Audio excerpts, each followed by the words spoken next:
Mary, sweetheart, where are you? I called out as soon as I got home. I could hear crying, but I couldn't see my daughter. The sound was soft, echoing through the house. Something was wrong, really wrong. When I finally found her in her room, I was frozen in shock. My daughter, who loved her long, beautiful curls, had her head completely shaved. Honey, what happened? Who did this to you? My voice shook, and I could already feel anger building inside me. Then she said something that made my blood boil. It was Grandma, Mom. Mary sobbed, her eyes red from crying. She said I looked like a troublemaker with my hair and shaved it all off by force. At that moment, I felt a mix of shock, pain, and a rage like never before.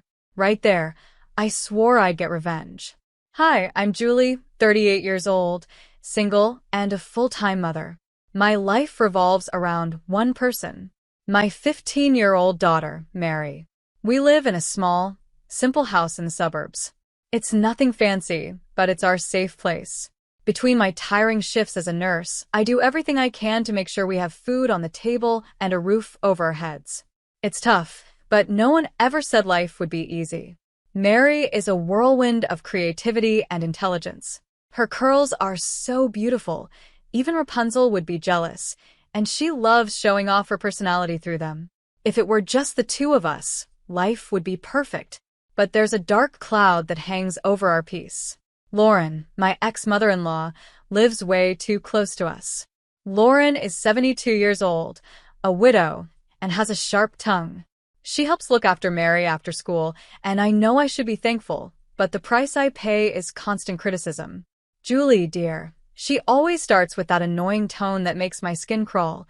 Don't you think Mary's hair is a bit wild? I take a deep breath and say, she likes it that way, Lauren, trying to stay calm. But inside, I feel like screaming. In my day, girls knew how to present themselves, she says like she's some queen from the past. I bite my tongue again, holding back what I really want to say. I want to scream because free childcare is something I can't afford to lose. What makes this even harder is that Lauren was so strict with her own son, Mary's father, yet he still went down the wrong path. Kyle, the man I had Mary with, lived his whole life under his mother's tight control. Lauren raised him with a heavy hand, believing that harsh discipline would build his character. He was never allowed to be himself or make his own choices. Everything he did was judged by her. When Kyle grew up, he rejected everything his mother tried to force on him. He rebelled, making bad decisions that eventually led to him getting involved in trouble. Now, he's in prison, and Mary doesn't have her father in her life. Lauren, of course, blames the world and me for what happened to Kyle. She acts like I ruined her son, as if I pushed him to live that kind of life. But the truth is, it was Lauren's suffocating control that drove Kyle away. Now, she takes all her bitterness out on me and Mary, trying to do the same thing to my daughter. Lauren sees Mary as her second chance to shape someone the way she wants, and I'm the one who has to stand in her way. At first, Lauren begged to help with Mary. She insisted that as a grandmother, she had the right to be part of her life and make up for lost time. Julie, I'm old, but I want to be in my granddaughter's life. Let me help, she'd say, almost like she was desperate. I admit, part of me believed her. And of course, I needed help. Between my hectic shifts at the hospital and being a single mom, having someone step in seemed like a huge relief, even if it was Lauren. I wanted to believe she was sincere, that maybe she could be a positive influence on Mary. I thought her criticism was just part of her personality, and help is help, right? But every day, I regret that decision more and more. Lauren slowly took over, bringing her rules, her expectations, and her judgments into our lives. Her presence became a burden. She wasn't helping, she was trying to control, just like she did with Kyle. And we all know how that turned out. Thankfully, I have Isabella, my best friend and coworker. She's my support system.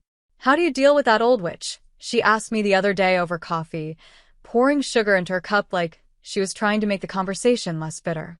You have the patience of a saint, Julie, she said. I laughed, but it was a tired laugh. My patience is running out, Isabella. It's really running out. And then there's Paul, my neighbor who's always ready to help fix things around the house. Let's be real, he's a total heartthrob, and the way he looks at me, well, if I hadn't learned my lesson with Mary's father, I might consider it. But after the mess of that relationship, my new rule is simple. Keep your distance. Hey, Julie, need a hand? Paul calls from the street. Here he comes, wearing a tight shirt and flashing his easy smile. I try not to stare at his biceps as he lifts some boxes from the garage. Thanks, Paul. You're a lifesaver, I say, but in my head, I'm thinking, and a temptation I really don't need right now. But let's focus on the real drama in my life, which isn't handsome neighbors, it's the ongoing Cold War between Lauren and me. The battleground? Mary's upbringing. Mary, sit up straight. A young lady doesn't slouch. Lauren barks in the middle of dinner, like she's training my daughter for the military. I see Mary's shoulders drop, and my heart sinks. Mom, do I have to listen to her? Mary asks me quietly, tired of it all. I glance at Lauren, silently letting her know that this fight isn't over. Just do your best, darling, I say, trying to comfort Mary. We all have different ideas about what's important. My voice sharpens as I look at Lauren. Different ideas, yes, Lauren mutters, with that superior tone that makes me want to scream. If you listen to me, Julie, this girl wouldn't be running wild. I clench my fists under the table, trying not to lose it right then and there. She's not running wild, Lauren. She's expressing herself, and I won't stop her from doing that. My tone is sharper than I intended, but I'm at the end of my rope. Lauren, as always, stays calm and cold. Mark my words, Julie.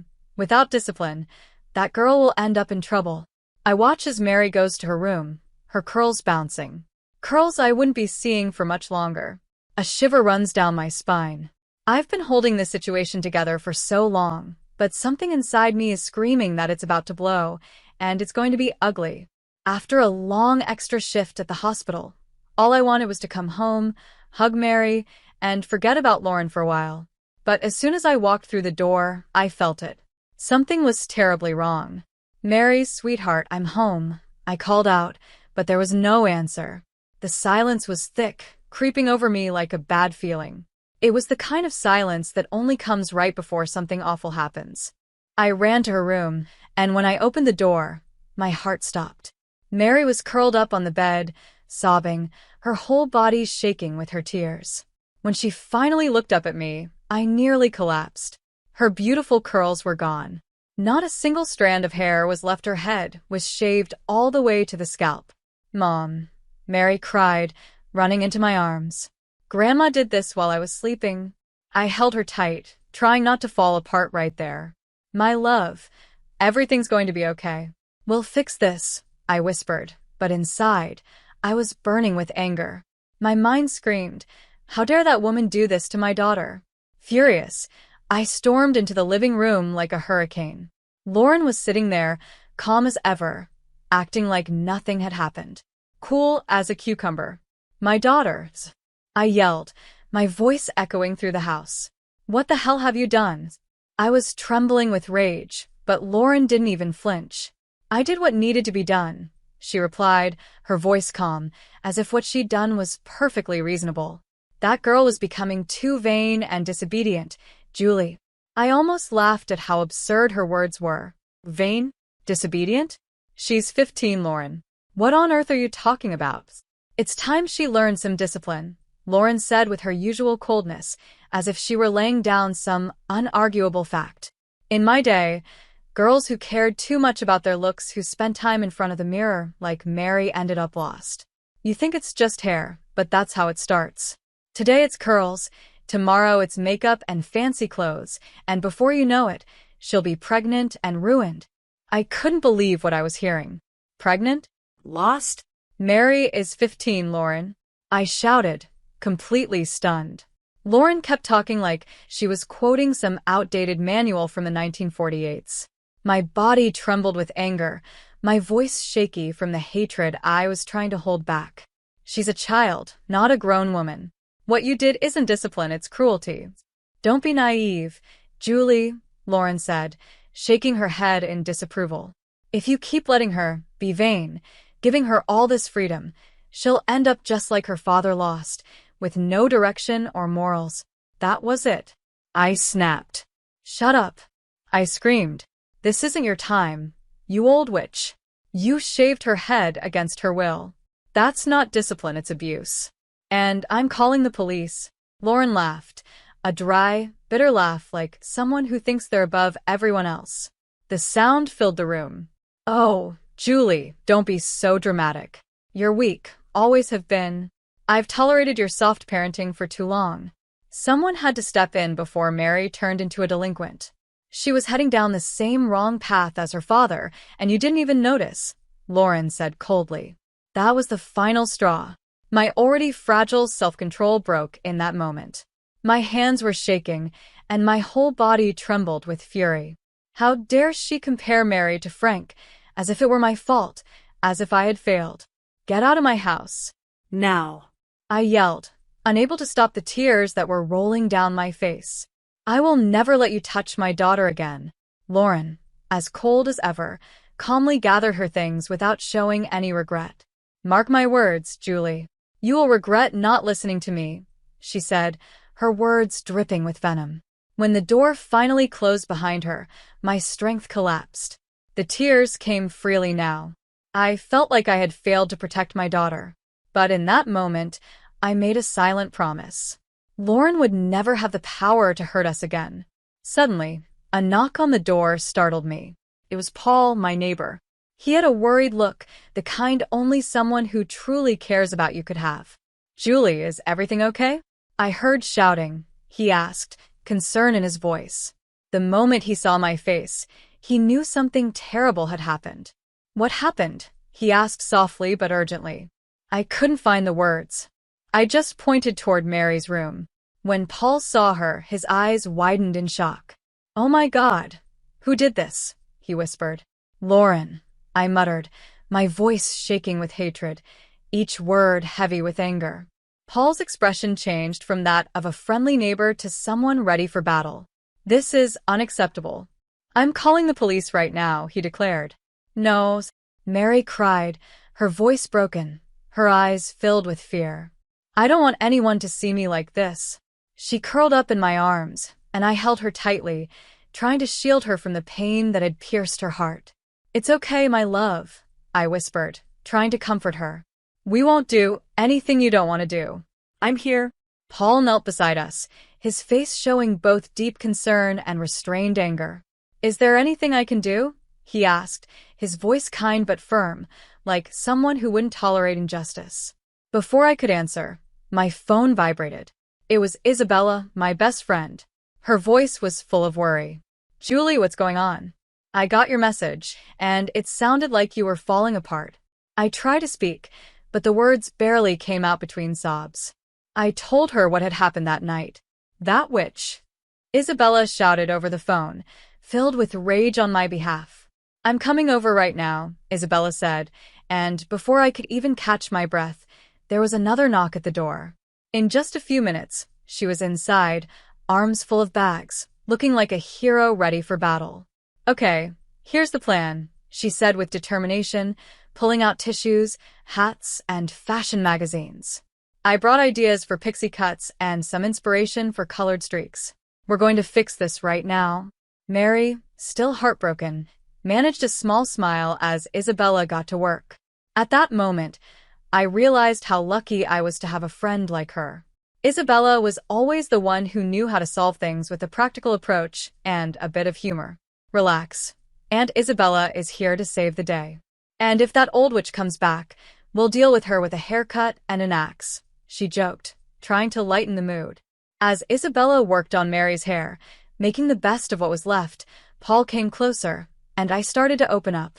I told him everything Lauren had done, every detail, every wound she had caused not just to Mary, but to me as well. The guilt weighed heavy in my heart. I can't believe I let that woman get so close to my daughter, I whispered. The days that followed were a blur of tears, anger, and sleepless nights. Mary refused to leave her room, let alone go back to school. I called work, pretending I was sick, but the truth was, Mary needed me, and that was all that mattered. Our first stop was the police station, but frustration hit quickly.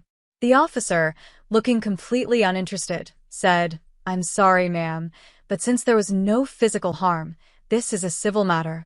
Physical harm? I snapped before I could control myself. Look at my daughter. How can you say there's no physical harm? But it seemed the law was on Lauren's side. The injustice was right there, and I just wanted to scream. Our second stop was a lawyer's office. He listened carefully to our story and then said, "We can definitely pursue a claim for emotional damages." That small glimmer of hope was something, but I knew no legal action could truly heal the damage Lauren had done to Mary. Meanwhile, Paul had also been working quietly behind the scenes. "I have a friend who specializes in family law," he said one day, his eyes filled with determination. "He's willing to take your case pro bono." In that moment, I felt like maybe we weren't fighting this battle alone after all. I could have kissed him right then, but there wasn't time for that. Things were about to get even more complicated, and I knew I would need every bit of strength I had left. "We're going to bury that witch in paperwork," Paul said firmly, and with Isabella by my side, I knew I wasn't alone in this fight. First, the whispers started. In the supermarket, I noticed neighbors giving me sideways glances and hush murmurs. Then the phone calls began, mostly from distant relatives. "Julie, is it true you've been neglecting Mary?" one cousin asked, her voice dripping with judgment. That's when I realized Lauren wasn't just trying to hurt me, she was trying to destroy me. She had started a smear campaign, spreading rumors that I was an unfit mother. I collapsed onto the sofa next to Isabella and Paul, feeling the pressure weighing me down. "That witch is trying to turn everyone against me," I said, the lump in my throat growing stronger. But Lauren had underestimated me. If she wanted a war, she was going to get one. I decided to fight back. I started digging into Lauren's past, contacting her old friends and relatives. I needed to know if there was more she was hiding. What I found left me cold. One night, as I sat with Mary, she finally opened up to me, revealing what she had been holding back for so long. "If I misbehaved, Grandma said she'd send me to a boarding school," Mary said, hesitating for a moment before continuing. Tears filled her eyes as she added, "She used to lock me in the closet when I did something wrong." My blood boiled. How had I not seen this sooner? How could I have let my daughter suffer like this? I hugged Mary tightly, my heart breaking with guilt and anger. "This is not your fault, sweetheart," I assured her. "Your grandmother will never hurt you again." With the help of Isabella and Paul, we started preparing for our next move. We set up hidden cameras around the house, creating a trap in case Lauren tried to contact us again. We even trained Mary, teaching her how to collect evidence without putting herself in danger. "Remember, Mary," Paul said gently but seriously as he showed her how to use the voice recorder on her phone. "If your grandmother calls or shows up, record everything. Leave no room for mistakes." We were ready. Lauren had no idea what was coming. I had been on the defensive for too long, but now it was my turn to fight back. "Press this button as soon as necessary, understood?" I said, looking Mary in the eyes. She nodded with a strength that both made me proud and broke my heart at the same time. "I won't let you down, Mom." "You could never let me down, my love," I replied, hugging her tightly. "We're in this together, all the way." The trap was set, and now we just had to wait for Lauren to make her next move. This time, I wasn't just going to defend myself, I was going to end this for good. The day of the trial finally came, and my stomach was in knots. The tension was unbearable. Mary squeezed my hand tightly as we walked into the courtroom.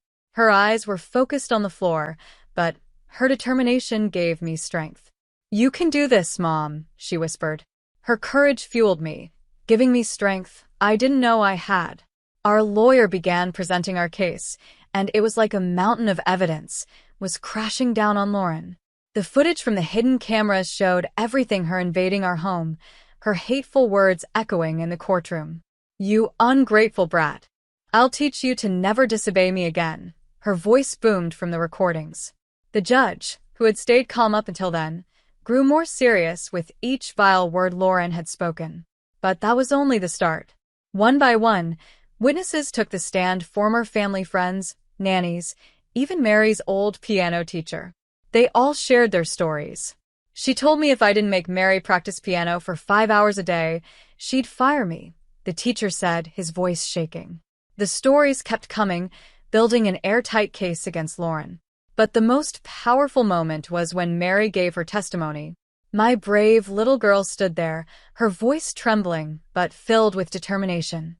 She told me if I told Mom what she did, she'd make sure I'd be taken away, Mary confessed, tears in her eyes. I couldn't hold back my own tears. Lauren's lawyer tried desperately to make her seem like a loving, misunderstood grandmother, but it was too late. The evidence was clear, and the court wasn't buying it. When the judge finally announced his decision, I felt like I could breathe again. This court grants a permanent restraining order against the defendant, the judge said firmly. Additionally, significant damages are awarded to cover therapy and emotional distress caused to the plaintiff. Lauren was officially out of our lives forever. As we left the courtroom, feeling lighter than I had in months, Lauren made one last pathetic attempt. She came toward us, tears streaming down her face, hoping for some kind of forgiveness. "Julie Mary, I'm sorry," she began, her voice trembling. But I cut her off, my voice cold and firm. "Save your apologies, Lauren. You're dead to us." I turned away without looking back, and we walked away. In that moment, a huge weight lifted off my shoulders. We were free. The months that followed were hard, but we got through them together. Mary started therapy, and little by little I saw my daughter come back to life. The sparkle in her eyes returned, and so did her strength. She was coming out of the shell she had been hiding in. One night, at the dinner table, with me, Isabella, Paul, and Mary, she made a surprising announcement. "I want to donate the settlement money," Mary said firmly. "I want to help other kids who've been through what I did." I smiled, proud of her strength, but as her words echoed in my mind, a plan started to form. Mary was healing, but I still carried the anger. Lauren had tried to destroy my daughter and ruin me, and I couldn't just let her get away with it. She needed to feel what we had felt. Lauren probably thought that the restraining order and enforced distance meant everything was settled, that she could finally live in peace. She had no idea the real battle was just beginning. First, I created a false sense of peace, no contact, no confrontations. I let Lauren believe we were out of her life, that the fight was over. But behind the scenes, I was preparing something bigger. I used what I knew about her life, her secrets, her mistakes. The woman who loved to criticize others had a past full of little flaws. Unpaid debts, disputes, and then there was the financial scandal tied to her late husband's money. If that came out, it would destroy her reputation. With Isabella and Paul's help, I started uncovering those secrets. The first shock came when one of Lauren's neighbors received an anonymous letter about the financial scandal. Not long after, a similar letter was sent to the condo's management office. Nothing concrete, just hints and suggestions, but enough to stir up suspicion and make her uncomfortable. Then, I reached out to an old friend of Lauren, someone she had betrayed years ago. I arranged a chance reunion, encouraging the friend to bring up stories Lauren would rather keep buried. Their already fragile relationship fell apart completely. Lauren's image started to crumble. But the final blow was the cruelest. Lauren thrived on the admiration and respect she forced on everyone around her. With the walls closing in and her reputation in ruins, she began to isolate herself. But before that, I spread a rumor that she was in a financial crisis, claiming that her own late husband had left her broke. The scandal made her a joke in the social circles she cared so much about. Eventually, Lauren found herself completely alone, no friends, no reputation, and no respect, which she had always demanded from everyone around her. She became irrelevant, and that hurt her more than anything else. When word of her downfall spread, Lauren tried to reach out to me, maybe to ask for help. But by then, the compassionate version of me no longer existed. There was no vulnerable Mary to protect anymore. There was just me, watching from a distance. She had tried to destroy my life, but in the end, she had destroyed her own. Thanks for listening to this story. I'm really curious to hear your thoughts, so feel free to drop a comment below and share your opinions. And don't forget to subscribe to the channel to catch the next stories.